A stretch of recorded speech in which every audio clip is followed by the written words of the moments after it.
आप सभी का गोल्डन जीके 21 में। तो फ्रेंड्स, फाइनली रसायन विज्ञान का अगला क्लास लेके आ चुका हूँ आप लोगों के बीच। और हम लोग जो टॉपिक कंप्लीट कर रहे थे, है ना, ये जो आप देख पा रहे हो पहला चैप्टर बहुत ही महत्वपूर्ण है। यहाँ पे आप देख पा रहे हैं जिसमें ये सारे पॉइंट्स जो है हम लोग यहाँ तक जो है कवर कर चुके हैं। ये कुछ बेसिक बातें रह गया है जिसे हम लोग कवर करने वाले हैं, ठीक है। तो ये जो है चैप्टर आज कंप्लीट हो जाएगा। उसके बाद हम लोग क्या करेंगे, वेरी वेरी इंपॉर्टेंट जो चैप्टर है परमाणु संरचना एवं सिद्धांत, है ना। और यह भी चैप्टर बहुत ही महत्वपूर्ण है, एक भी क्वेश्चन नहीं छोड़ना है, क्योंकि यहाँ से 3 से 4 क्वेश्चन डायरेक्टली पूछता है, ठीक है। तो हम लोग इससे पहले जो है कंप्लीट कर चुके हैं कि रसायन विज्ञान आखिर है क्या, इसके बारे में बेसिक बेसिक बातें हम लोग समझ चुके हैं। उसके बाद यहाँ पे हम लोग ये सारे पॉइंट्स कवर कर चुके हैं कि रसायन विज्ञान की जो अलग अलग शाखा है इसे भी कंप्लीट कर चुके हैं इससे पहले वाले क्लास में, है ना। और उसके बाद जो हम लोग ये भी पढ़ चुके हैं कि आखिर पदार्थ होता क्या है, ये पदार्थ किससे मिलकर बना है, पदार्थों का वर्गीकरण, है ना, जो कि भौतिक वर्गीकरण है ना, रासायनिक वर्गीकरण। तो भौतिक वर्गीकरण में ठोस, द्रव, गैस, है ना। और रासायनिक वर्गीकरण में हम लोग शुद्ध पदार्थ और आप देख सकते हो मिश्रण भी आपको देखने को मिलेगा। शुद्ध पदार्थ में तत्व, यौगिक, ये सब पढ़ चुके हैं। आप इससे पहले वाला क्लास नहीं देखें तो जाके जरूर देख लीजिएगा। उसके बाद यहाँ पे पदार्थ की अलग अलग जो अवस्था है, ठोस अवस्था, द्रव अवस्था, ये द्रव है, मैंने आपको बोला था कि इसे थोड़ा सा सही कर लेना, द्रव अवस्था और गैस अवस्था, ये पढ़ चुके हैं इससे पहले वाला क्लास। पदार्थ का चौथा अवस्था भी हम लोग पढ़ चुके हैं और 5वां अवस्था जो आप देख पा रहे हो ये सब भी पढ़ चुके हैं। उसके बाद पदार्थों में होने वाला जो परिवर्तन है आपको पता होना चाहिए। देख सकते हैं पदार्थों में होने वाला परिवर्तन, जो कि भौतिक परिवर्तन, रासायनिक परिवर्तन, बहुत कायदे से हम लोग डायग्रामिकली भौतिक परिवर्तन और रासायनिक परिवर्तन में क्या अंतर है ये भी हम लोग पढ़ चुके हैं। उसके बाद हम लोग यहाँ पे तत्व क्या होता है, यौगिक क्या होता है, मिश्रण क्या होता है, परमाणु क्या होता है, अणु क्या होता है, ये सब भी पढ़ा चुका हूँ ना, सबके बारे में डिटेल में सब कुछ लिख भी दिया, है ना। उसके बाद यहाँ पे तत्व में जाहिर सी बात है धातु होगा, अधातु होगा और उपधातु होगा ना, मेटल, नॉन मेटल और मेटलॉइड जो एलिमेंट है। टोटल 118 तत्व है ना, ये सब पढ़ चुके हैं इससे पहले वाला क्लास। ये परमाणुकता क्या होता है यह भी पढ़ा चुका हूँ, जो कि एग्जाम में डायरेक्टली प्रश्न पूछे जाते हैं। काउंट कैसे करना है चीज़ों को ये भी बता चुका हूँ, ठीक है। अब जैसे आगे बढ़ोगे तो आपको ये मिश्रण उश्रण दिखेगा, समांगी मिश्रण, है ना, ये सब दिखेगा।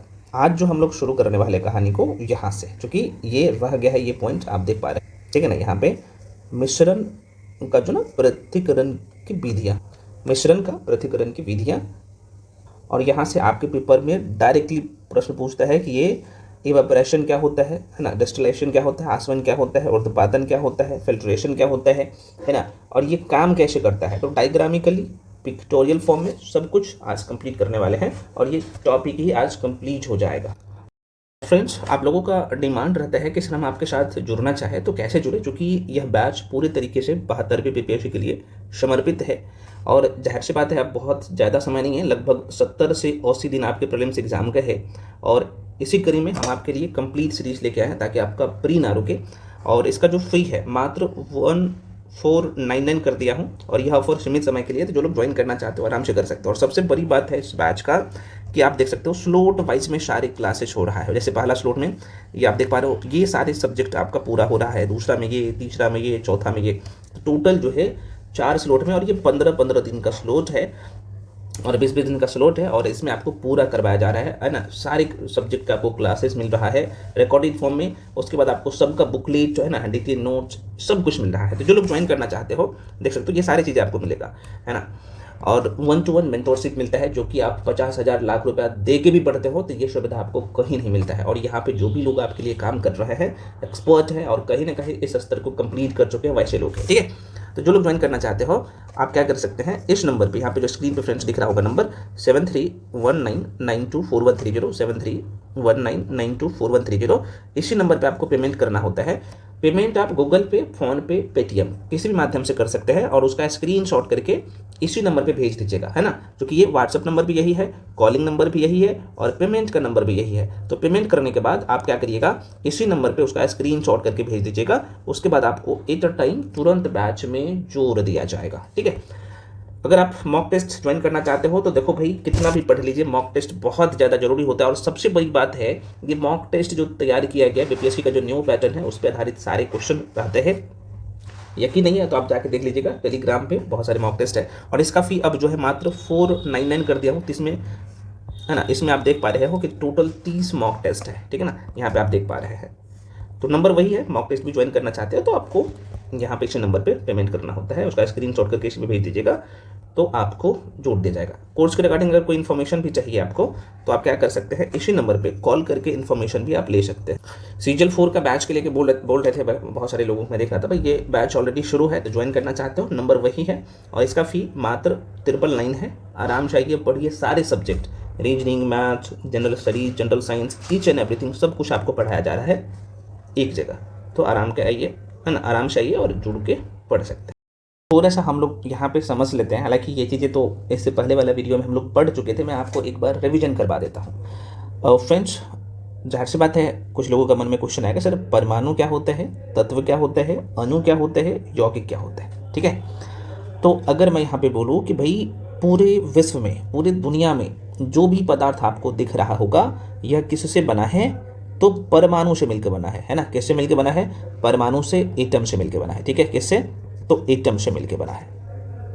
अब कहिएगा बहुत सारे वस्तुएं हैं पूरे दुनिया में, बहुत सारे अलग अलग पदार्थ हैं, तो इसका मतलब ये है कि अलग अलग परमाणु से मिलकर बना है। हाँ, टोटल जो है ना 118 ही परमाणु है और इसी टोटल 118 परमाणु से पूरे विश्व का जो पदार्थ आपको दिख रहा है वह मिलके बना है 118 प्रकार के जो परमाणु है उसी से। इसलिए अलग अलग वस्तुएं अलग अलग दिखता है, ठीक है ना, अलग अलग पदार्थ अलग अलग दिखता है, ठीक है। तो आप सीधे तौर पे बोल सकते हो ये जो परमाणु है ना, किसी भी पदार्थ का सबसे छोटा कण है ना, किसी भी पदार्थ का सबसे छोटा कण जिसका नाम है परमाणु, और इस परमाणु के अंदर भी छोटे छोटे मूल कण, इनके जो है इनके अंदर 3 मूल कण होते हैं, है ना, जिसका नाम है, जो नाभिक में रहता है इसका, इसे हम लोग कहते हैं प्रोटॉन, और न्यूट्रॉन इसके नाभिक में रहता है और इलेक्ट्रॉन इसके कक्षा में चक्कर लगाता है, ठीक है। तो यहाँ पे हालांकि लिख भी दिया हूँ, देख सकते हो, सबसे छोटा कण, किसी भी पदार्थ का सबसे छोटा कण, उसे हम लोग कहते हैं परमाणु। अब ये तत्व क्या होता है भाई, तो तत्व देख सकते हो एक ही प्रकार के परमाणु से, जैसे अगर मैं यहाँ पे बोलूँ कि यहाँ पे ये हाइड्रोजन है ना, ये हाइड्रोजन है, ये हाइड्रोजन के तत्व है, तो ये हाइड्रोजन के ही परमाणु से बनेगा, दूसरे परमाणु इसमें शामिल नहीं होगा। तो ये भी आपका कंसेप्ट क्लियर है ना। सेम टाइप्स ऑफ एटम्स आपको दिख रहा होगा। अणु क्या होता है सर, तो परमाणु का समूह।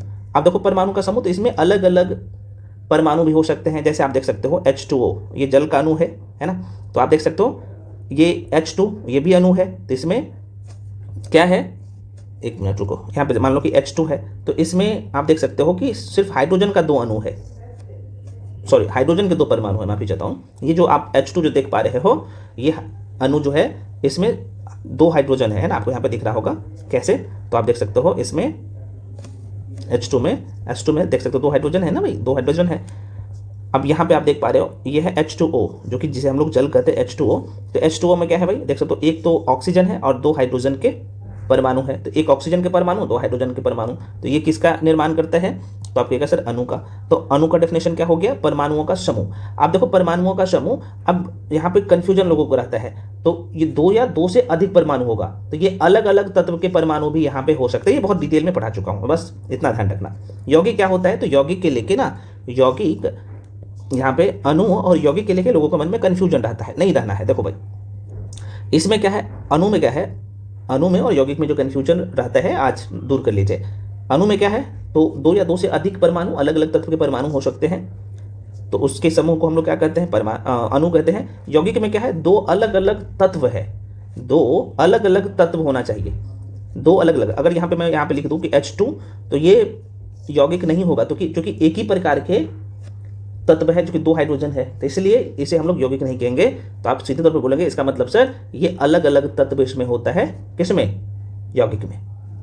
तो आप ये बोल सकते हो कि सभी यौगिक अणु हो सकता है, सभी यौगिक अणु हो सकता है, लेकिन सभी अणु यौगिक नहीं हो सकता है।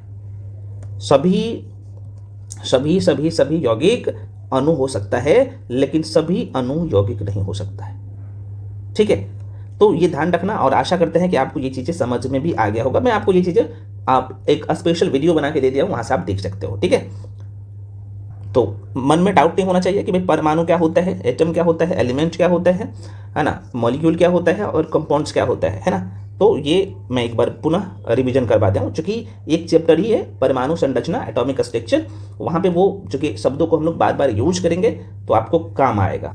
अब हम लोग आते हैं टॉपिक पे कि है ना, मिश्रण को ना अगर अलग करेंगे तो मिश्रण का अलग करने का कौन कौन सी विधियाँ होगा, है ना, यहाँ पे आप देख पा रहे हो। तो 1 to 1 यहाँ पे चर्चा करेंगे, है ना, इससे आगे बढ़ेंगे। ठीक है, ये लाइन आपको दिख रहा होगा। तो मिश्रण की पृथक्करण की विधियाँ, यहाँ से डायरेक्टली प्रश्न पूछ लेता है। ठीक है ना, तो आइए 1 to 1 हम लोग देखते हैं और ये बहुत डायग्रामिकली हम लोग समझ लेंगे। तो सबसे पहले हम लोग देखेंगे यहाँ पे कि भाई रवाकरण क्या होता है। नाम से ही आपको पता लग रहा होगा, रवाकरण, क्रिस्टलाइजेशन। क्रिस्टलाइजेशन हम लोग किसे कहेंगे, रवाकरण किसे कहेंगे। उसके बाद यहाँ पे हम लोग आसवन किसे कहेंगे, प्रवाजी आसवन क्या होता है, डायरेक्टली प्रश्न पूछता है ना। उसके बाद यहाँ पे भाप आसवन क्या होता है ना, फिल्ट्रेशन क्या होता है, ये तो आसान है। विसरण और विसरण के कारण, ये सब डायरेक्टली पेपर में छपता है। अब आपके परीक्षा में प्रश्न पता है क्या पूछा जाता है, जैसे रवाकरण जो आप देख पा रहे हो, क्रिस्टलाइजेशन, तो परीक्षा में प्रश्न पूछ देगा कि समुद्र के पानी से नमक जो अलग किया जाता है ना, समुद्र के पानी से नमक अलग किया जाता है, तो वो किस विधि से किया जाता है, तो वह जो है रवाकरण विधि से ही किया जाता है। क्रिस्टलाइजेशन की प्रक्रिया से गुजरना पड़ता है, तभी समुद्री जल से नमक निकाला जा सकता है। एग्जाम्पल खूब पूछता है आपके पेपर में। ठीक है, तो देखो ये जो मान लो कि ये अशुद्ध पदार्थ है, आपको बीकर में दिख रहा होगा, तो जाहिर सी बात है पहले क्या होगा, गर्म किया जाएगा और गर्म करने के बाद उसे ठंडा होने के लिए छोड़ दिया जाएगा। तो ठंडा होने के बाद जो है ना, तो ये अशुद्ध पदार्थ है, तो ठंडा होने के बाद क्या होगा, शुद्ध पदार्थ के दाने या क्रिस्टल बनने लगते हैं, जबकि अशुद्धियाँ द्रव में ही रह जाता है। ठीक है, तो आपको पता चल गया कि ये रवाकरण आखिर है क्या। एक बार पुनः मैं रिपीट कर दे रहा हूँ, रवाकरण का मतलब ही होता है रवे, है ना, रवे को अलग किया जाएगा, छोटा टुकड़ा को अलग किया जाएगा यहाँ पे अशुद्ध पदार्थ में से। ठीक है, तो सबसे पहले अशुद्ध ठोस पदार्थ को किसी द्रव जैसे पानी में घोलकर गर्म किया जाता है। जब घोल पूरी तरीके से मिल जाता है, संतृप्त हो जाता है, मिल जाता है, तो धीरे धीरे ठंडा होने के लिए छोड़ दिया जाता है। जब ठंडा होगा तो ठंडे होने पर शुद्ध पदार्थ के दाने या क्रिस्टल बनने लगते हैं, जबकि अशुद्धियाँ द्रव में ही रह जाता है। ठीक है, जो कि आपको यहाँ पे दिख रहा होगा तस्वीर में। हालांकि एनसीईआरटी का लाइन है, एनसीईआरटी का लाइन देखो क्या कहता है, जरा सा देखो, है ना, कंफ्यूजन करता है ना। आप देखो सिर्फ बेसिक नहीं समझोगे फिर दिक्कत होगा। ये क्या कहता है, कह रहे किसी विलयन को धीरे धीरे ठंडा करके ठोस अवस्था में बदलने की प्रक्रिया को रवाकरण कहते हैं। इस विधि द्वारा ठोस और कार्बनिक पदार्थ के मिश्रण के अवयवों या संघटकों का पृथक्करण किया जाता है, जो कि आप तस्वीर में देख पा रहे हैं। जैसे मैं क्या करूंगा, फिटकरी का एग्जांपल लेता हूँ। फिटकरी का मैं क्या करूंगा भाई, देखो गंदे पानी में क्या करूंगा, घोल दूंगा, है ना। अब फिटकरी को गंदे पानी में घोल दूंगा। अब गंदे पानी से फिटकरी को अगर अलग करना है तो रवाकरण के माध्यम से ही करेंगे, है ना, ये अलग होगा। तो प्रश्न पूछता है कि फिटकरी को पानी में अगर घोल दिया जाता है तो उससे अलग करने की विधि को क्या कहते हैं, तो इसी को हम लोग क्रिस्टलाइजेशन या रवाकरण कहते हैं। समुद्री जल बहुत पूछता है, समुद्री जल से जो नमक निकाला जाता है वो रवाकरण के माध्यम से। ठीक है, आप देख सकते हो। तो समुद्री जल से शुद्ध नमक प्राप्त करने के लिए इसी रवाकरण विधि का प्रयोग हम लोग करते हैं। अब यहाँ पे मैं आपको थोड़ा सा क्लियर कर दूं ना, लोगों के मन में डाउट रहता है, ये जो रवाकरण होता है, ये रवाकरण जो आप देख पा रहे हैं, रवाकरण और ये आसवन जो है डिस्टिलाइजेशन, दोनों में कंफ्यूजन में रहता है लोग, है ना। नहीं रहने दूंगा, मैं थोड़ा सा क्लियर कर दूंगा और यहाँ पे लिख के भी एकदम क्लियर कर दूंगा। तो रवाकरण आपने समझ लिया। आसवन क्या कहता है, जरा सा देखो, करे किसी द्रव, ये द्रव है ना, द्रव है, ये द्रव होना चाहिए, द्रव नहीं होगा, मतलब ये लिक्विड अवस्था में रहेगा। ठीक है ना, पदार्थ नहीं है ये। तो कह रहे हैं किसी द्रव को वाष्पीकृत करके पुनः ठंडा करने के प्रक्रम को आसवन कहते हैं। आसुत जल इसी प्रकार से तैयार किया जाता है। ये आपके पेपर में आता भी है और पूछ भी लेता है। अब कहिएगा सर हमें पल्ले नहीं पड़े, हमें दोनों में क्या अंतर है।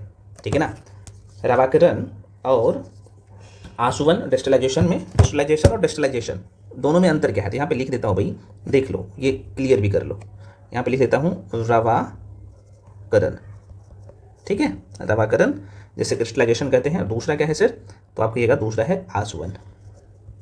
आसवन, बस चीज़ों को समझिए, थोड़ा सा टाइम दीजिए, परमानेंटली माइंड में सेट हो जाएगा।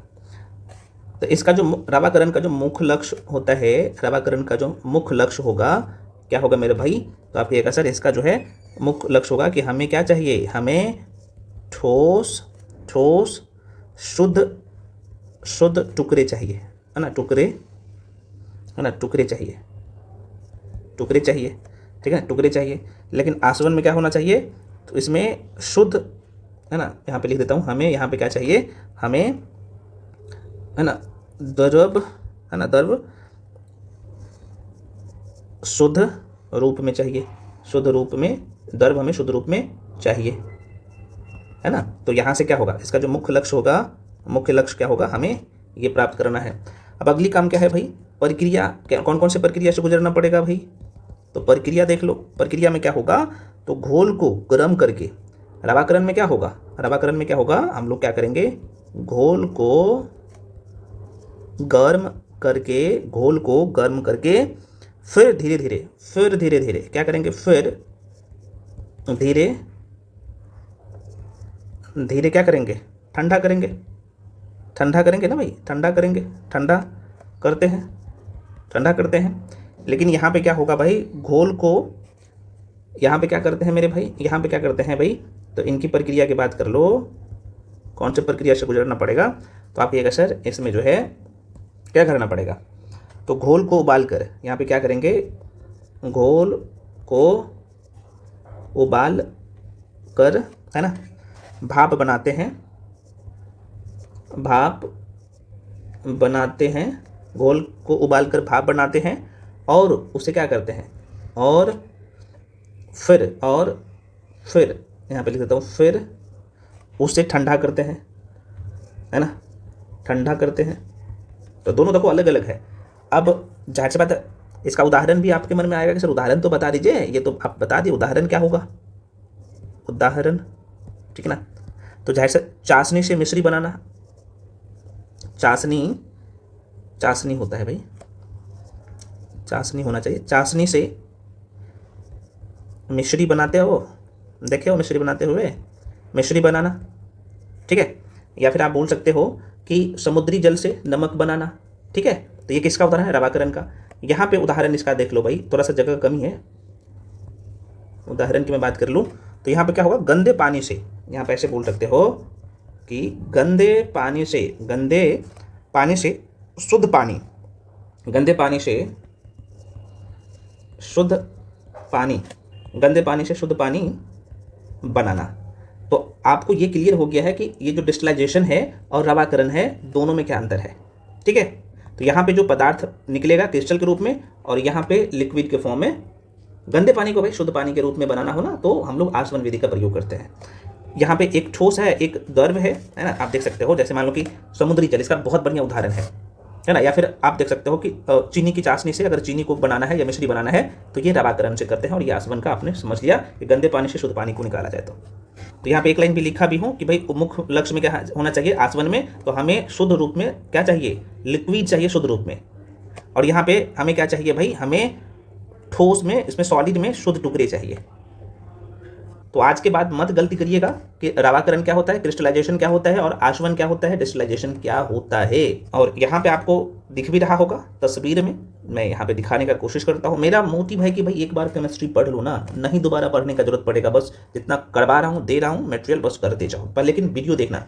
तो अब यहाँ पे देख लो भाई, एनसीईआरटी का लाइन क्या कहता है, डिस्टिलाइजेशन क्या कहता है, किसी द्रव को वाष्पीकृत करके पुनः ठंडा करने का प्रक्रम को क्या कहते हैं, तो आसवन कहते हैं। आशुद्ध जल इसी विधि द्वारा, आशुद्ध जल मतलब शुद्ध जल जो है प्राप्त किया जाता है इसी विधि के द्वारा, देख सकते हो। अब अगला लाइन आएगा सर, ये जो है परभाजी आसवन क्या होता है, परभाजी आसवन क्या होता है, तो आइए ये भी हम लोग समझ लेते हैं। पता है यहाँ से प्रश्न कैसे परभाजी आसवन से पूछता है कि मान लो कि मिट्टी तेल और पेट्रोल का अगर यहाँ पे मिश्रण है, दोनों एक में अगर मिल जाएगा, है ना, तो वो कैसे अलग होगा। तो जाहिर सी बात है, पेट्रोलियम का जो बॉइलिंग पॉइंट है अलग है, मिट्टी तेल का अलग है, पेट्रोल का अलग है, मिट्टी तेल का अलग है। तो आप देखोगे तो जिसका बॉइलिंग पॉइंट आप देखोगे कम होगा, मान लो कि पेट्रोल जो है 10 डिग्री सेल्सियस पर जो है ये भाप बन के निकलने लगेगा, और मिट्टी तेल मान लो कि है, या डीजल मान लो कि 40 डिग्री सेल्सियस ताप पर ये भाप बन के निकलेगा। तो जो यहाँ पे पेट्रोल उसमें मिक्सचर होगा, मान लो कि मिट्टी तेल इसमें है और डीजल है और केरोसिन तेल है, जिसे मिट्टी तेल बोलते हो, ये तीनों चीज़ है। तो इसे जो है गर्म किया जाएगा। तो जो जिनका बॉइलिंग पॉइंट कम होगा, मान लो कि पेट्रोल 10 डिग्री सेल्सियस पे या 20 डिग्री सेल्सियस पर जो है गैस के फॉर्म में निकल जाएगा यहाँ से, तो जाहिर सी बात है कि पेट्रोल अलग हो गया किससे, तो आप ये कहा सर ये केरोसिन से, मिट्टी तेल से या डीजल से अलग हो गया। तो आप सीधे तौर पे बोल सकते हो कि जब दो द्रवों के उबलने का तापमान, जो बॉइलिंग पॉइंट है, बॉइलिंग पॉइंट में अंतर 25 डिग्री सेल्सियस से कम होता है, 25 डिग्री से कम होता है, तो उसे हम लोग क्या कहते हैं, 25 डिग्री सेल्सियस से कम होता है तो उसी को हम लोग परभाजी आसवन कहते हैं। तो परभाजी आसवन में क्या है, तो 2 या 2 से अधिक, है ना, लिक्विड का मिश्रण होगा, है ना, द्रव का मिश्रण होगा, 2 या 2 से अधिक द्रव जो है आपस में घुले होते हैं। अगर उसमें अलग करना है तो आप कह सकते हो सर इसे हम लोग क्या कहते हैं, उसे हम लोग परभाजी आसवन कहते हैं।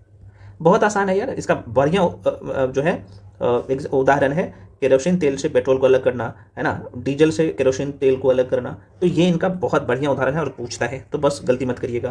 तो यहाँ पे आप देख लो अब इसे कि भाई परिभाज्य आसवन किसे कहेंगे, फ्रैक्शनल डिस्टिलाइजेशन किसे कहेंगे। तो आप कहिएगा सर ऐसे, है ना, ऐसे मिश्रण जिनके संघटक के क्वथनांकों में कम से कम अंतर है, उसका पृथक्करण करने के लिए परिभाज्य आसवन विधि का प्रयोग करते हैं। ऐसे भूगर्भ से, है ना, मतलब कि पृथ्वी के अंदर से भूगर्भ से निकाले गए पेट्रोलियम के विभिन्न संकटों, पेट्रोल, केरोसिन तेल, डीजल आदि को जो है ना इसी विधि से पृथक किया जाता है, अलग किया जाता है। तो बहुत इंपॉर्टेंट लाइन है, आपने समझ भी लिया है ना। तो दो अलग अलग लिक्विड्स जो मिला होगा तो जाहिर सी बात है, और अलग अलग टेम्परेचर पे वो गर्म भी होगा, वाष्पित भी हो जाएगा, तो उसे हम लोग क्या कहेंगे, परिभाज्य आसवन। अब ये भाप आसवन जो देख पा रहे हो ना, ये भी बहुत ही इंटरेस्टिंग है, ठीक है। ये क्या होता है अभी हम आपको बताएंगे, स्टीम डिस्टिलाइजेशन क्या होता है, बहुत आसान है याद रखना इसे। अब इसे ऐसे समझो, भाप आसवन में क्या होगा आप ऐसे समझो, या फिर मैं आपको डायग्राम, चूंकि यहाँ पे स्टीम डिस्टिलाइजेशन की बात कर लूँ तो इसे याद रखना और आसान है, भाप आसवन को याद रखना और आसान है। अब देखो यहाँ पे भी लोग कन्फ्यूजन में रहता है, देखो नहीं होना है। देखो हम लोग इसे क्या करेंगे कि मान लो कि आपके पास गुलाब की फूल है, अब गुलाब की फूल से अगर आपको उसका तेल बनाना है, इत्र बनाना है, जो कि सुगंध भी होना चाहिए उसमें, तो उसमें हम लोग भाप आसवन का, स्टीम डिस्टिलाइजेशन का प्रयोग करेंगे, है ना। तो आप ऐसे बोल सकते हो कि मान लेना है कि आपके पास गुलाब की पंखुड़ियाँ है, गुलाब का फूल है, और आप उनमें गुलाब का तेल मतलब इत्र निकालना चाहते हैं। लेकिन एक समस्या है, अगर आप क्या करोगे, इसे गर्म करोगे, गुलाब के फूल को ज़्यादा गर्म करोगे तो पंखुड़ियाँ सीधे आग पर बहुत ज़्यादा तक गर्म आप इसे अगर करते हैं तो क्या होगा, तेल जल जाएगा, है ना, और इसका जो कहीं ना कहीं खुशबू होगा ये समाप्त हो जाएगा।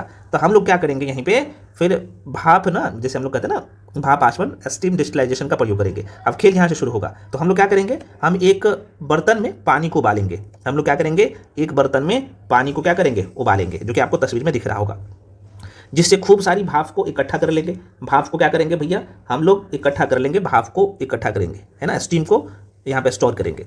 अब जादू यहाँ से शुरू होगा, जब स्टोर हो जाएगा स्टीम, है ना, भाप अगर एक जगह इकट्ठा कर लेंगे तो इस गर्म भाप को ना गुलाब का जो इत्र है, गुलाब का जो फूल है, उसके पंखुड़ियों के ऊपर से गुजारेंगे। भाप इतनी चालाक होती है कि पंखुड़ियों के अंदर छिपे तेल को क्या करेगा, अपने साथ चिपका लेगा, अपने साथ चिपका लेगा, है ना, अपने साथ चिपका लेगा। अब क्या करेंगे, भाप और तेल के मिश्रण को एक ठंडी नली से क्या करते हैं, हम लोग गुजारते हैं। तो ठंडा होने पर भाप जो है फिर से पानी बन जाता है और तेल उसके ऊपर तैरने लगेगा, है ना, जो कि आपको तस्वीर में दिख रहा होगा, ठीक है। अब तैरने लगेगा तो आराम से तेल निकल गया, इत्र निकल गया। तो आशा करते हैं कि ये भाप आसवन जो आप लोग रखते हो आज के बाद स्टीम डिस्टिलाइजेशन के लेके मन में कन्फ्यूजन भी नहीं होना चाहिए।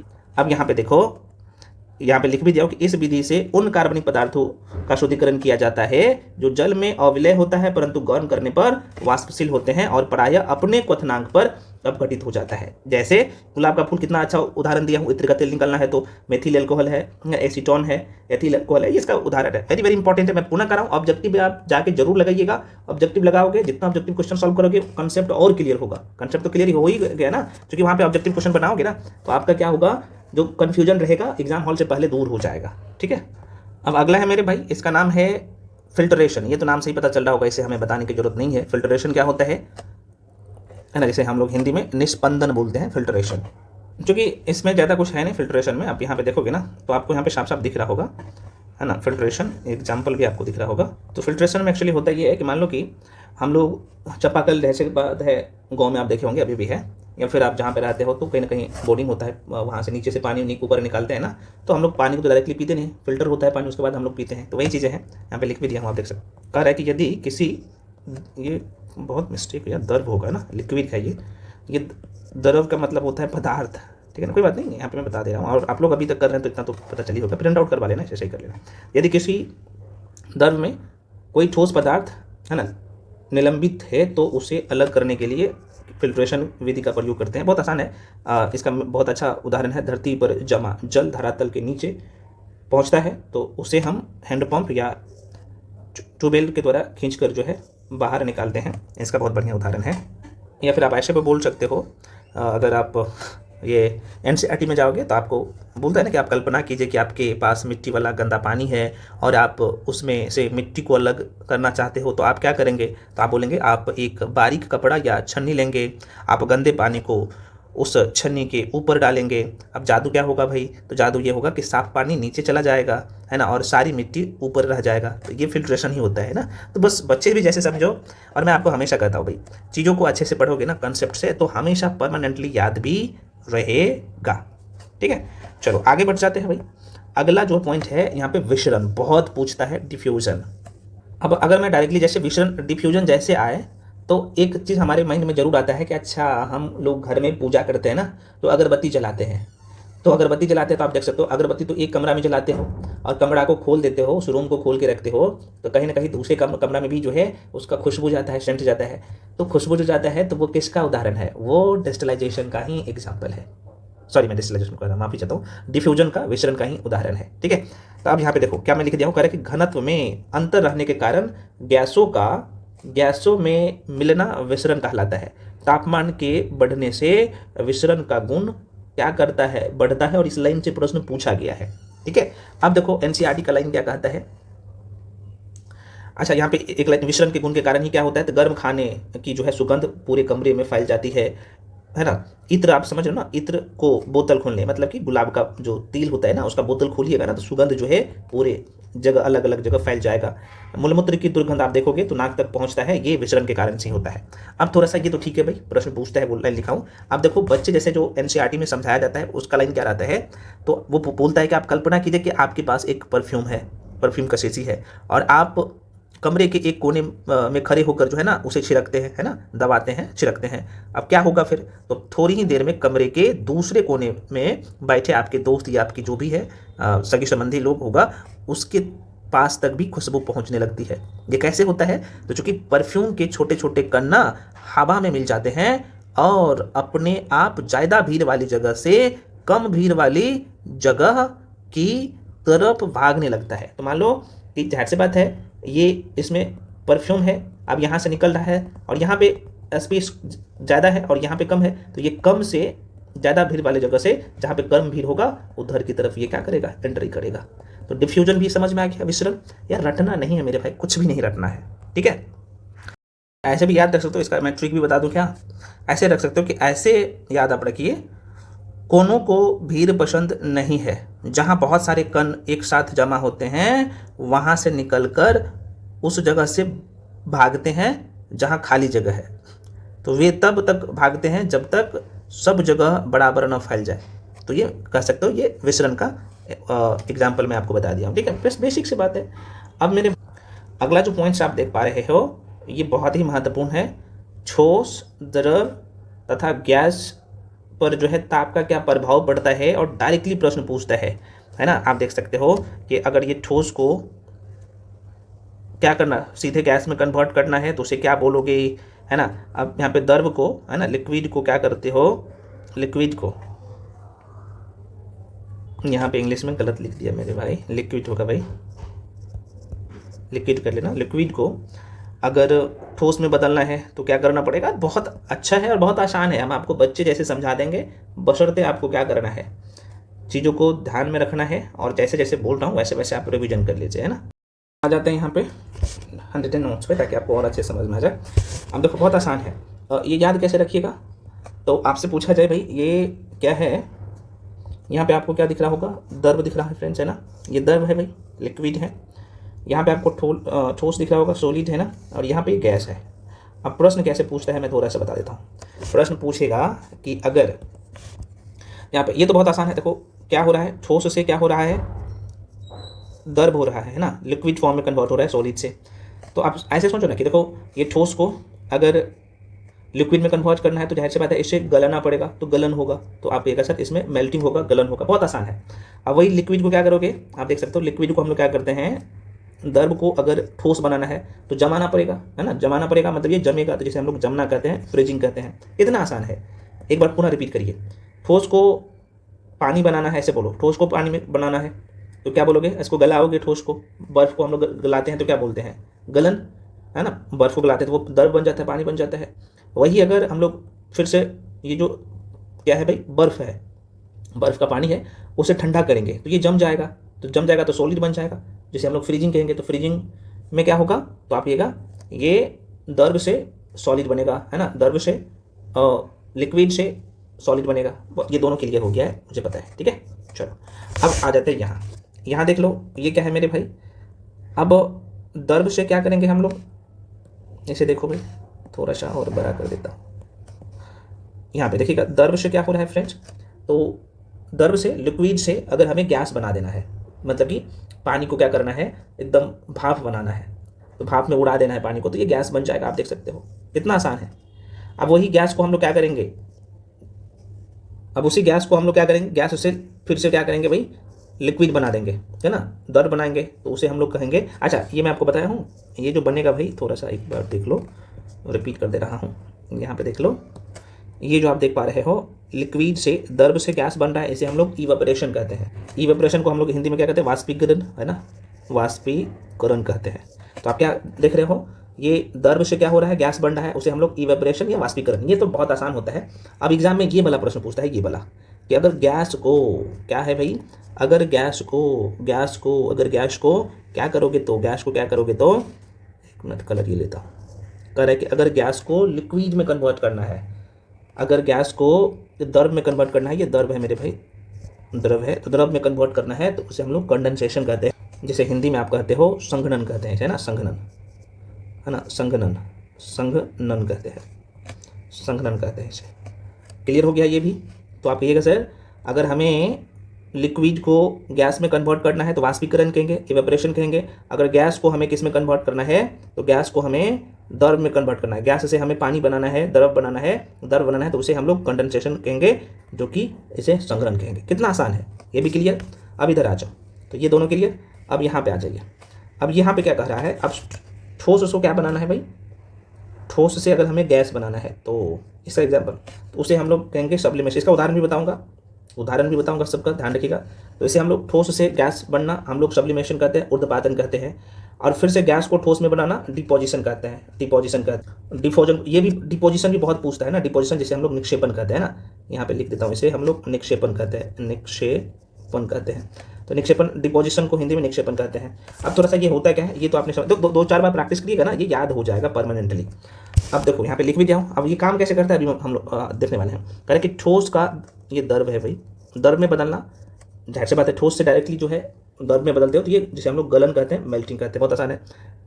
द्रव को क्या करना है भाई, ठोस में बदलना है, तो अब द्रव को, है ना, पानी को अगर जमाना है तो क्या कहते हैं हम लोग, जम गया तो फ्रीजिंग कहते हैं। गैस को सीधे ठोस में, अब गैस को सीधे ठोस में वो कन्वर्ट होता है, तो उसे हम लोग डिपोजिशन करते हैं, निक्षेपण। ये यही बात बहुत पूछता है, ठीक है। अब यहाँ पे द्रव है ये, तो द्रव का वाष्प में, अब द्रव वाष्प में बदल रहा है तो वाष्पीकरण करते हैं, इवेपोरेशन करते हैं, ना, इवेपोरेशन कहते हैं। वाष्प का द्रव में, ये द्रव है, लिक्विड है, तो वाष्प का द्रव में बदलना क्या कहता है, कंडेंसेशन। तो ये दोनों बहुत पूछता है, एक तो आप लोग का निक्षेपण पूछता है और ये पूछता है। बाकी तो ये तो आप जो देख पा रहे हो, ये वाला, है ना, ये और ये तो उसके नाम से ही पता चल रहा होगा, लेकिन ये दोनों बहुत पूछता है, ये दोनों तो माइंड में रखिएगा। आप डिटेल में थोड़ा सा देख लो। आइए अब ये देखो, सब्लिमेशन क्या होता है, ऊर्ध्वपातन क्या होता है, जरा सा देख लीजिएगा। तो कह रहा है कि, एक मिनट, कह रहा है कि जब कोई पदार्थ ठोस से सीधे गैस में बदल जाता है तो उसे हम लोग ऊर्ध्वपाती पदार्थ कहते हैं, और यह प्रक्रिया ऊर्ध्वपातन कहलाता है। अब इसका कुछ जो है ना उदाहरण है, जैसे कपूर, तो इसका बढ़िया एग्जाम्पल हो, जैसे कपूर हो गया, आयोडीन हो गया, गंधक हो गया, नौशादर हो गया, है ना, ये सब बेंजोइक एसिड हो गया, नेफ्थलीन हो गया, तो ये सब किसका उदाहरण है, तो ये ऊर्ध्वपातन का है। बहुत आसान है। अब देखो, बेंजोइक अम्ल का प्रयोग खाद्य पदार्थों के संरक्षण के लिए किया जाता है, वेरी वेरी इंपॉर्टेंट है, तो ये थोड़ा सा ध्यान रखना। अब देखो मेरे भाई, कह रहे कि समुद्री घास जिसका नाम क्या है, लेमिनेरिया, ये प्रश्न पूछ लेता है डायरेक्टली। तो समुद्री घास जो लेमिनेरिया है ना, इसी से क्या किया जाता है, तो नमक जो बनाते हैं ना, तो ये समुद्री घास लेमिनेरिया से ही बनता है, नमक का निर्माण किया जाता है, आयोडीन का, ठीक है। तो प्रश्न पूछता है, माइंड, समुद्री घास जिसका नाम क्या है, लेमिनेरिया, तो प्रश्न पूछता है कि नमक किससे बनता है, तो समुद्री घास लेमिनेरिया जिसका नाम है, इसी से आयोडीन प्राप्त किया जाता है, आयोडीन नमक प्राप्त किया जाता है, ठीक है। समुद्र के पानी से सोडियम प्राप्त किया जाता है, अर्थात समुद्र के पानी में सोडियम रहता है, तो ये ध्यान रखिएगा, वेरी वेरी इंपॉर्टेंट है। और सोडियम क्लोराइड का फॉर्मूला आपको पता है ना, सोडियम का रासायनिक, सोडियम का सिंबल जो है यहाँ पे Na है, आपको पता होना चाहिए। अगला यहाँ पे पॉइंट्स है, इसे थोड़ा सा देख लो। क्या कह रहा है कि जब कि उच्च दाब तथा निम्न ताप पर, ये दोनों लाइन बहुत ही महत्वपूर्ण है, उच्च दाब तथा निम्न ताप पर गैस क्या होता है, संघनित होता है ना, प्रश्न पूछ लेता है। एक प्रश्न और पूछता है, ये जो भार आप देख पा रहे हो, तो ये नाइट्रोजन है और ये हीलियम है, आप सबको पता होना चाहिए। तो भारी कौन है भाई, तो हीलियम से ज़्यादा भारी कौन होता है? नाइट्रोजन होता है। हीलियम क्या होता है? नाइट्रोजन से हल्का। और ये सब परमाणु द्रव्यमान पर निर्भर करता है, वो जो कि हम लोग आगे पढ़ेंगे, कोई बात नहीं। अब ये भी प्रश्न पूछता है कि प्रथम सबसे हल्की गैस कौन सा है भाई? प्रथम सबसे हल्की गैस तो ये हाइड्रोजन है ना। द्वितीय सबसे हल्की गैस कौन सी? तो ये सब आप जब पीरियोडिक टेबल आप पढ़ोगे ना, तो कम से कम 1 से लेकर 20 तक एलिमेंट आप याद करोगे तो आपको ध्यान में रह जाएगा कि पहले हाइड्रोजन लिखते हैं, उसके बाद हीलियम है, उसके बाद लिथियम है। तो ये आसान है, बेसिक चीज़ें हैं। तो प्रथम जो है हल्की गैस कौन सा है? हाइड्रोजन। द्वितीय हल्की गैस जो है वो हीलियम है। और हाइड्रोजन को आवारा गैस कहा जाता है। हाइड्रोजन को आवारा गैस कहा जाता है। क्यों कहा जाता है आगे हम लोग देखेंगे। हाइड्रोजन सबसे अधिक जो है ज्वलनशील होती है, इसलिए इसे जो है गुब्बारे में नहीं भरा जाता है ना, गुब्बारे में नहीं भरा जाता है। क्योंकि ये सबसे हल्का तो है लेकिन ज्वलनशील गैस है, इसलिए गुब्बारे में नहीं भरा जाता है, ध्यान रखना, ठीक है। वायुयान के टाइन में जो भरी जाती है कौन सी गैस? तो हीलियम भरी जाती है। आप कहेगा सर हाइड्रोजन क्यों नहीं भरा जाता है? तो आपको पता लग गया, चूंकि वो ज्वलनशील गैस है। गुब्बारे में भरी जाती है हीलियम, आप देख सकते हो। कृत्रिम रूप से सांस लेने के लिए अस्पतालों में प्रयोग किया जाता है, उसमें किसका किसका मिश्रण होता है? तो ऑक्सीजन और हीलियम का रहता है, ध्यान रखिएगा, ठीक है ना, मान में रखिएगा। अगला पॉइंट से फ्रेंड्स यहाँ पे कह रहा है कि कम गहराई पर समुद्र में जाने पर कितना क्या होगा? हम लोग जो सांस में लेते हैं ना, तो उसमें ऑक्सीजन और प्लस नाइट्रोजन दोनों रहता है। अधिक गहराई पर जाओगे तो उसमें ऑक्सीजन और हीलियम रहता है। बहुत पूछता है, ध्यान रखिएगा ये क्वेश्चन सब, ठीक है। फुटबॉल में भरी जाने वाली गैस है नाइट्रोजन होता है। यदि गुब्बारों में हाइड्रोजन और ऑक्सीजन, तो कह रहा है कि यदि गुब्बारों में हाइड्रोजन भी भरा जाता है, ऑक्सीजन भी भरा जाता है ना, तो उसके समान अणु भरे जाते हैं, तो उसमें से एक साथ जो है छेद किया जाता है। अगर उसमें छेदा कर दोगे एक साथ में, तो हाइड्रोजन से भरा गुब्बारा पहले जो है संकुचित हो जाएगा, सटक जाएगा, ठीक है। अब घरों में उपयोग की जाने वाली गैस जो होता है ना, एलपीजी, अब ये चर्चा में है इसलिए प्रश्न पूछे जा सकते हैं। तो एलपीजी का फुल फॉर्म क्या होता है? लिक्विड पेट्रोलियम गैस होता है, ध्यान रखिएगा, लिक्विड पेट्रोलियम गैस होता है, माइंड में रखिएगा, है ना। और इसमें गंध के लिए इथाइल, आप देखते हैं ना उसमें जो गंध आता है, तो इथाइल मार्कोप्टेन मिलाया जाता है, इसलिए उसका गंध भी आपको देखने को मिलता है। अगर नहीं इथाइल मार्कोप्टेन नहीं मिलाया जाता तो गैस लीक करता तो आपको पता ही भी नहीं चलता। तो ये प्रश्न पूछ लेता है। इथाइल मार्कोप्टेन सल्फर का एक यौगिक है, वेरी वेरी इंपॉर्टेंट है, कई बार प्रश्न पूछा गया है यहाँ से। अस्पताल में, है ना, अस्पताल में कृत्रिम रूप से सांस लेने के लिए ऑक्सीजन तथा हीलियम का प्रयोग किया जाता है, जो पात्र में द्रव अवस्था में होता है, आपने देखा।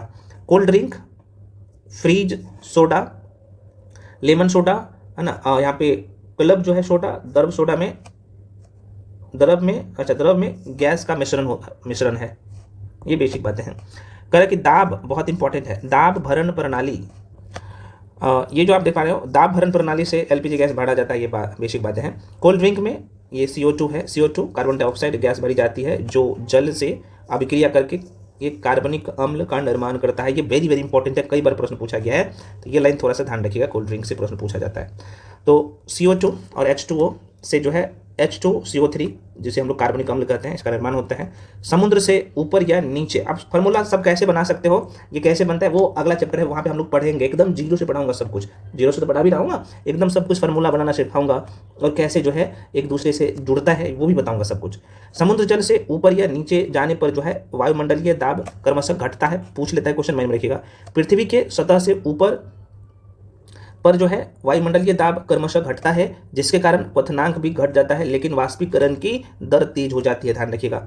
अर्थात आप कह सकते हो कि P बढ़ेगा, है ना, प्रेशर बढ़ेगा तो क्वथनांक भी बढ़ेगा, और क्वथनांक बढ़ेगा तो आप देख सकते हो वाष्पन की दर 1/वाष्पन की दर। ये बेसिक बातें हैं, आगे आपको सब कुछ समझ में आएगा। जैसे पहाड़ की चोटी, जैसे शिमला की बात कर लो, पहाड़ की चोटी पर 100 डिग्री सेल्सियस से कम पर जो है पहाड़ की चोटी पर हाँ, मैंने कहने का मतलब पहाड़ की चोटी पर 100 डिग्री सेल्सियस से कम पर भी पानी क्या करता है भाई? पानी खोलेगा, यहाँ पे पानी होना चाहिए, पानी खोलेगा, है ना। तो आप कह सकते हो ये जो प्रेशर घटता है तो क्वथनांक भी घटता है, और प्रेशर बढ़ता है तो क्वथनांक भी बढ़ेगा। लेकिन वहाँ पे कंडीशन है, मैंने क्या बोला कि प्रेशर घटेगा तो क्वथनांक भी घटेगा, प्रेशर घटेगा तो क्वथनांक भी घटेगा, लेकिन वाष्पीकरण की दर तेज हो जाती है, ध्यान रखना। पृथ्वी की सतह पर आप देखोगे तो 100 डिग्री सेल्सियस पर, पृथ्वी की सतह पर 100 डिग्री सेल्सियस पर पानी खोलता है, वही पहाड़ की चोटी पे जाओगे तो 100 से कम डिग्री सेल्सियस पर क्या होता है? पानी खोलता है। कारण क्या है? कि ऊपर जाने पर प्रेशर घटता है तो क्वथनांक भी घटेगा, ठीक है ना, बॉइलिंग पॉइंट घटेगा। चलो अगला पॉइंट क्या करें, नोट्स में करें कि पृथ्वी की सतह से ऊपर जाने पर दाब का मान घटता है। यही कारण है कि वायुयान में सफर करते समय फाउंटेन पेन की स्याही निकाल दी जाती है। बहुत इंपॉर्टेंट लाइन है, पूछ लेता है क्वेश्चन, ध्यान में रखिएगा। अधिक ऊंचाई पर चढ़ने पर जो है कभी कभी नाक से खून निकलने लगता है, अब ये क्यों होता है, ये लाइन बहुत ही महत्वपूर्ण है, क्योंकि अधिक ऊंचाई पर चढ़ने पर कभी कभी नाक से खून निकलने लगता है। देखो भाई, अधिक ऊंचाई पर चढ़ने पर नाक से खून निकलने का मुख्य कारण है वायुमंडलीय दाब, एटमॉस्फेरिक प्रेशर इनका मुख्य कारण है। क्योंकि ऊंचाई बढ़ने के साथ वायुमंडलीय दाब कम हो जाता है और हमारे शरीर के अंदर रक्तचाप और वायुमंडलीय दाब के बीच असंतुलन पैदा होता है, जिससे कभी कभी नाक की जो है नाजुक केशिकाएं फट जाती है और खून निकलने लगता है नाक से। ठीक है, तो बस बेसिक सी बातें हैं और ये कंसेप्ट है भाई, माइंड में रखो। पहाड़ पर खाना बनाना मुश्किल होता है, क्यों होता है अभी आपने देख लिया। हाइड्रोजन और हीलियम से भरा गुब्बारा कुछ गहराई पर जाने के बाद फट जाता है ना। ये गुब्बारा है, आप देख सकते हो, ये हाइड्रोजन है, सबसे पहले फटेगा हाइड्रोजन, है ना। हीलियम अधिक दूरी तय करेगा और नाइट्रोजन सबसे कम ऊपर जाएगा। ठीक है, तो ये थोड़ा सा ध्यान रखना, गुब्बारे वाला संदर्भ में पूछा जाए सबसे कौन सा गुब्बारा ऊपर जाएगा, तो हीलियम वाला गुब्बारा सबसे ज़्यादा दूरी तय करेगा, सबसे कम दूरी तय करेगा नाइट्रोजन, और हाइड्रोजन पहले फट जाएगा। अब थोड़ा सा स्थिर अनुपात का नियम को एक बार देख लो, है ना, बहुत इंपॉर्टेंट लाइन है। तो यहाँ पे क्या करें कि इस नियम के अनुसार रासायनिक पदार्थ में तत्व हमेशा द्रव्यमान के निश्चित अनुपात में मौजूद होते हैं। बेसिक से बात है, निश्चित अनुपात का नियम का प्रतिपादन ये पूछता है क्वेश्चन, किसने किया था। ठीक है, तो इसका नाम ध्यान रखना, इसका नाम था जोसेफ प्रॉस्ट ने दिया था निश्चित अनुपात का नियम। ये प्रश्न पूछता है। अच्छा, निश्चित अनुपात का नियम दिया था कब जो है जोसेफ प्रॉस्ट ने, तो ये 1799 में पूछा जाए, तो ध्यान रख लीजिएगा 1799 में। अब आपने यौगिक पढ़ा होगा ना, तो आप देखे होंगे कि भाई यौगिक का निर्माण कैसे होता है। तो आप कहिएगा सर दो तत्वों का एक निश्चित अनुपात के मिलने से यौगिक का निर्माण होता है, तो ये एक फिक्स रेशियो है। तो ये अनुपात का नियम यही व्यक्ति दिया है, जो फार्मूला बनता है ना फिजिक्स में, केमिस्ट्री में, रसायन विज्ञान में जो हम लोग फार्मूला बनाते हैं, जैसे हम लोग लिखते हैं NaCl, सोडियम क्लोराइड। तो यहाँ पे देखो, सोडियम और क्लोरीन का एक निश्चित अनुपात है और उसका मिश्रण एक निश्चित अनुपात में होगा, तब वो सोडियम क्लोराइड बनेगा। तो ये जो नियम दिया था, यही व्यक्ति दिया था, जोसेफ प्रॉस्टर, 1799 में, है ना। तो ध्यान रखिएगा। तो कह रहा है कि C2H4 में जो कार्बन है ना, इसमें देखो कार्बन का कितने परमाणु है, 2, और हाइड्रोजन का 4 है। तो कह रहा है कि C और H के भार जो होता है ना, भार है ना, वेट, भार में अनुपात, इसका जो अनुपात है 6:1 का है। क्योंकि आप देखोगे ना, तो इसका जो इसमें कार्बन में कितने परमाणु होता है, तो 6, और हाइड्रोजन में 1, आपने पढ़ा होगा। तो देखो 6:1 के रेशियो में है। तो बेसिक बातें हैं, बस आप समझिए, और कोई बात नहीं, आपको सब समझाया जाएगा ना, तो 1 to 1 हम लोग कर लेंगे। आप थोड़ा सा गुणित अनुपात का नियम भी देख लीजिए, ये क्या कहता है भाई। करे गुणित अनुपात का नियम, लॉ ऑफ मल्टीपल प्रॉपर्टीज पूछता है, कौन दिया था। तो गुणित अनुपात का नियम कब, तो ये जो है 1803 में जॉन डाल्टन ने दिया था। यदि क्या कह रहा है, गुणित अनुपात का नियम कह रहा है कि यदि दो तत्व संयोजित होकर एक से अधिक यौगिक बनाते हैं, तो एक तत्व के साथ दूसरे तत्व के संयुक्त होने वाली द्रव्यमान छोटे पूर्णांक के अनुपात में होते हैं। जैसे यहाँ पे 2H2O है प्लस क्या है भाई, O2 है, तो हम लोग इसे क्या कहते हैं, 2H2O, है ना, आप देख सकते हो। तो बेसिक बातें हैं इसका, हालांकि ये बकवास है, पूछता नहीं है, आप बेसिक से बात है। अब अपना ये इस लाइन को एक बार देखोगे ना, तो आपको लगेगा कि ये क्या है भाई, ये हालांकि पूछता है ना, ये थोड़ा सा माइंड में रखिएगा। तो खाली ये ध्यान रखना कि ये जो गुणित अनुपात का नियम जो दिया था, वो कौन दिया था, जॉन डाल्टन ने, कब, 1803 में। ठीक है, तो चूंकि यहाँ पे कह रहा है कि यदि दो तत्व संयोजित होकर, मतलब कि मिलकर एक से अधिक यौगिक बनाते हैं, तो उसे एक तत्व के साथ दूसरे तत्व के, है ना, संयुक्त होने वाली, मतलब कि मिलने वाली द्रव्यमान छोटे पूर्णांक के अनुपात में होता है। तो एक वो बड़ा है, एक वो छोटा है, इस तरीके से कह रहा है। जैसे मान लो कि ये 4 ग्राम है और ये 32 ग्राम है, तो देखो एक वो छोटा है, एक वो बड़ा है, तो ये उतना इंपॉर्टेंट नहीं है ना। ये बहुत पूछता है, स्थिर अनुपात का नियम किसने दिया था, और इसका आपने देख लिया कि यौगिक इसका बहुत बढ़िया उदाहरण है। अब यहाँ पे कुछ चीज़ें देख लो भाई, ये दिखेगा, मैं बार बार कहता हूँ। देखो ये पे शुद्ध पानी कितने डिग्री पर खौलने लगता है, उबलने लगता है भाई, तो 100 डिग्री टेम्परेचर पे पानी। अशुद्ध पानी, अच्छा यहाँ पे लोगों के मन में कंफ्यूजन रहता है, मैं यहाँ पे क्लियर कर दूँ। देखो भाई, पानी जितने डिग्री सेल्सियस पर खौलने लगता है ना, एकदम उबलने लगता है पूरा, तो उसे हम लोग क्वथनांक कहते हैं, बॉइलिंग पॉइंट उसका कहते हैं। ठीक है, तो शुद्ध पानी 100 डिग्री टेम्परेचर पर क्या करता है, खौलने लगता है। अशुद्ध पानी भी 100 डिग्री टेम्परेचर पर क्या करता है भाई, खौलने लगता है। भारी जल, जिसे हम लोग D2O कहते हैं, जिसे गुरु जल के नाम से भी जानते हैं, तो ये 101.4 डिग्री सेल्सियस पर क्या करता है, तो उबलने लगता है। अच्छा, ये कई बार ना यहाँ पे, एक मिनट, अशुद्ध पानी का 100 से अधिक भी रहता है, 100 से अधिक ना, 100 से अधिक 100 डिग्री सेल्सियस से अधिक यहाँ पे कर लो, अच्छा रहेगा, है ना। तो शुद्ध पानी का क्वथनांक 100 डिग्री सेल्सियस, और अशुद्ध पानी का क्वथनांक जो है, उबलने लगता पानी 100 डिग्री सेल्सियस से अधिक। भारी जल तो मैं आपको बता ही दिया हूँ। भारी जल, गुरु जल और ड्यूटेरियम ऑक्साइड की बात करो तो ये 101.4 डिग्री सेल्सियस पर उबलने लगता है। ईथर की बात कर ले भाई तो 34 डिग्री सेल्सियस पर उबलने लगता है। अब इस लाइन को भी देखिएगा, वर्षा का क्या कर रहा है कि वर्षा का जल आसुत जल, अच्छा ये जो भारी जल आप देख पा रहे हो ना जिसे D2O कहते हैं, इसी को हम लोग गुरु जल भी कहते हैं, गुरु जल भी कहते हैं इसी को हम लोग, है ना, क्या कहते हैं, तो आपके सर इसी को हम लोग क्या कहते हैं, ड्यूटेरियम ऑक्साइड भी कहते हैं। तो ये 100 डिग्री सेल्सियस से अधिक पर यह भी जो है उबलने लगता है। तो बस शुद्ध जल ना कितना 100 डिग्री से टेम्परेचर पर उबलने लगता है, इसका बॉइलिंग पॉइंट है, क्वथनांक है। अशुद्ध जल 100 डिग्री से अधिक पर, और बाकी यहाँ पे भारी जल जिसे D2O कहते हैं, इसी का नाम अलग अलग है, गुरु जल, ड्यूटेरियम ऑक्साइड, जो कि 101.4 डिग्री सेल्सियस पर उबलने लगता है। ईथर तो मैं आपको बता ही दिया हूँ 34 डिग्री सेल्सियस पर इसका बॉइलिंग पॉइंट है। अब देखो एक चीज यहाँ पे ध्यान रखना, जो शुद्ध पानी होता है ना बहुत इंपॉर्टेंट है। शुद्ध पानी उसमें कुछ नहीं मिला है, तो आप सबको पता है कि ये विद्युत का कुछ चालक होगा, विद्युत का प्रवाह नहीं होगा। लेकिन वहीं पे अशुद्ध पानी होगा, उसमें विद्युत का क्या होता है, चालकता, विद्युत का चालकता होगा, क्योंकि पानी में अन्य पदार्थ भी होगा, है ना, ध्यान रखना। तो कह रहे कि वर्षा का जल आशुद्ध जल होता है, आशुद्ध जल होता है, शुद्ध विद्युत, शुद्ध जल यहाँ पे लिख लो, शुद्ध जल विद्युत का कुचालक होता है।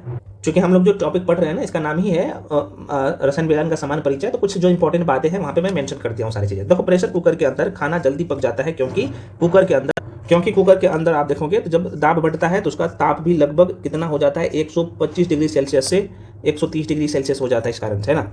जब कोई नाव नदी से समुद्र में जाएगी तो थोड़ा सा ऊपर उठ जाएगी, ध्यान रखना। जब कोई नाव समुद्र से नदी में आएगी तो थोड़ा सा नीचे होकर तैरती है, बेसिक बातें हैं। बारूद की बात कर लो तो बारूद की खोज बहुत पूछता है, इसका नाम है रोजर बेकर ने किया था। बारूद चारकोल गंधक सीसा का मिश्रण होता है। अच्छा ये जो 9 वाला जो कहानी मैं बताया हूँ ये घनत्व पर डिपेंड करता है, क्योंकि समुद्र में आप जाओगे ना, समुद्र में मैंने आपको यहाँ पे क्या बोला, जब कोई नाव नदी से समुद्र में जाएगी तो ऊपर उठ जाएगा, क्योंकि घनत्व पर ये निर्भर करता है। जब कोई नाव समुद्र से नदी में लेके आएगी तो वो थोड़ा सा नीचे आ जाएगा, तो वो फिजिक्स में हम लोग पढ़ा चुके हैं, आपको पता ही होगा इसका क्या कारण है।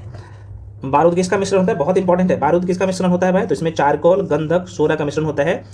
और यहाँ पे आप देख पा रहे हो KNO3, ये कैसे बनता है हम लोग आगे मैं पुनः करूँ बताऊंगा, इसका फॉर्मूला कैसे बनता है सब बताऊंगा। तो ये KNO3 को हम लोग पोटेशियम नाइट्रेट कहते हैं, जो कि सोडा या जिसे हम लोग जाइटर कहते हैं, ठीक है। अगला यहाँ पे कैल्शियम कार्बोनेट, इसका जो फॉर्मूला होता है CaCO3, है ना। इससे खरिया चूना या चूना पत्थर या संगमरमर भी कहते हैं, बहुत पूछता है, वेरी वेरी इंपॉर्टेंट है कि रट लो, है ना, ये बहुत इंपॉर्टेंट है। पोटेशियम नाइट्रेट जिसे सोडा या डाइटर कहते हैं, कैल्शियम कार्बोनेट जिसे खरिया चूना पत्थर कहते हैं, इसका फॉर्मूला ध्यान रखना CaCO3, कई बार पूछा कि आप जाके देख लेना। ये जो पारा आप देख पा रहे हो Hg पारा, ये जो पारा आप देख पा रहे हो ना Hg पारा, इसी को हम लोग पारद भी कहते हैं, इसे हम लोग रस भी कहते हैं, क्विक सिल्वर, है ना, ये सिल्वर है, क्विक सिल्वर या द्रव धातु कहते हैं, बहुत पूछता है, किसे कहते हैं, ये पारा को ही कहते हैं। मोती का मुख्य अवयव जो है कैल्शियम कार्बोनेट होता है, CaCO3 होता है। अंडे का आवरण जो बना होता है इसी का बना होता है CaCO3 का, कैल्शियम कार्बोनेट का। अंडे का आवरण, ऊपर वाला जो उजला वाला हिस्सा देख रहे हो ना, अंडे का जो बना रहता है, अंडे के ऊपर में जो ऊपर वाला उजला वाला हिस्सा होता है ना, वो कैल्शियम कार्बोनेट से बना होता है। कैप्सूल का आवरण देखा जाए तो यह भी किससे बना होता है, तो कैल्शियम कार्बोनेट, जिसे जेलेटिन प्रोटीन भी कहा जाता है, बहुत पूछता है, माइंड में रखिएगा। ये क्विक सिल्वर इसे कर लीजिएगा, है ना, किधर चला गया, ये क्विक सिल्वर है ये, है ना। तो पारा को हम लोग क्या कहते हैं, पारद, रस या क्विक सिल्वर जिसे द्रव धातु कहते हैं, बहुत पूछता है, ये पारा को ही कहते हैं। ये वाला जो थोड़ा सा ध्यान रखना, ये कैल्शियम कार्बोनेट यहाँ पे लिख दूँगा, इसे सही कर लेना मेरे भाई, ये कैल्शियम कार्बोनेट नहीं होगा, ये वाला कैप्सूल का आवरण जो बना होता है ना, कैप्सूल का आवरण जो बना होता है ये जिलेटिन है, जो कि प्रोटीन होता है, ये उसका बना होता है ना। कैप्सूल का जो आवरण बना होता है, दोबारा सुनिए, कैप्सूल का जो आवरण बना होता है, कैप्सूल का ऊपर वाला हिस्सा जो हम लोग खाते हैं तो गल जाता है ना, एक्चुअली वो स्टार्च होता है ना, स्टार्च होता है ये, और जिसे हम लोग जेलेटिन भी कहते हैं, ये पूरी तरीके से प्रोटीन होता है, इसलिए तो हम लोग खाते हैं तो ये गल जाता है। ये बता दिया था ना, कैल्शियम कार्बोनेट नहीं होगा भाई, कैल्शियम कार्बोनेट की बात कर ले तो इसका होना चाहिए, ये बोला निशान मुझे लगता है नीचे में लिख दिया हूँ, है ना, तो ये नहीं होगा। अंडे का आवरण कैल्शियम कार्बोनेट का बना होता है, और कैप्सूल का आवरण जो बना होता है, कैप्सूल का आवरण ऊपर वाला हिस्सा वो जेलेटिन का, जो कि स्टार्च होता है, उसे हम लोग प्रोटीन, एक प्रोटीन ही होता है, जेलेटिन प्रोटीन ही होता है, ठीक है। अब देखो ये जो आप देख पा रहे हो आघात वर्धनीयता या फिर आघात वर्धनीय, तो मान लो कि भाई आप एल्युमिनियम को पीट कर चादर बनाते हो, तो उसी को हम लोग क्या कहते हैं, आघात वर्धनीय। मान लो कि ये सोना है, सोना को हम एकदम पीट के क्या करते हैं, एकदम पतला सा क्या बना लेते हो, तो एकदम कह सकते हो पतला सा तार बनाते हो, तो ये पीट कर हम लोग क्या किए, तो आघात किए है ना, चोट मारे हैं एकदम जोर जोर से, तो वो एकदम रेशा बन गया, इस तरीके से माइंड में रख सकते हो। तो ये होता है क्या, जरा सा देख लो, कह रहा है कि कुछ ठोस पदार्थ पीटने पर टूटने के स्थान पर जो है पतली चादर के रूप में परिवर्तित हो जाते हैं। ऐसे पदार्थ को क्या कहते हैं? आघात वर्धनीयता कहते हैं ना। जैसे सोना, चांदी, तांबा। इसका सोना की बात करूँ तो सबसे ज़्यादा आघात वर्धनीयता होता है सोना में। सोना को सबसे ज़्यादा जो है पीट पीट कर उसको नमड़ाया जाता है ना, एकदम बड़ा किया जा सकता है। तन्यता क्या होता है भाई? हालांकि ये हम लोग का एक चैप्टर है धातु अधातु, है ना, उपधातु, वहाँ पे पढ़ेंगे। तो कह रहा है कि कुछ ऐसे पदार्थ में ऐसे गुण पाए जाते हैं जिनसे पतले तार बनाए जा सकते हैं, और पदार्थ के इस गुण को तन्यता कहते हैं। बेसिक बातें हैं। लचीलापन क्या है मेरे भाई? है ना, प्लास्टिसिटी जिसे हम लोग कहते हैं। लचीलापन क्या होता है? प्लास्टिसिटी। तो कह रहे हैं कि पदार्थ का वह गुण जिसके कारण पदार्थ पुनः अपनी स्वाभाविक स्थिति में नहीं आ पाते, जिसे हम लोग लचीलापन कहते हैं ना। बेसिक बात है। भंगुरता क्या होता है भाई?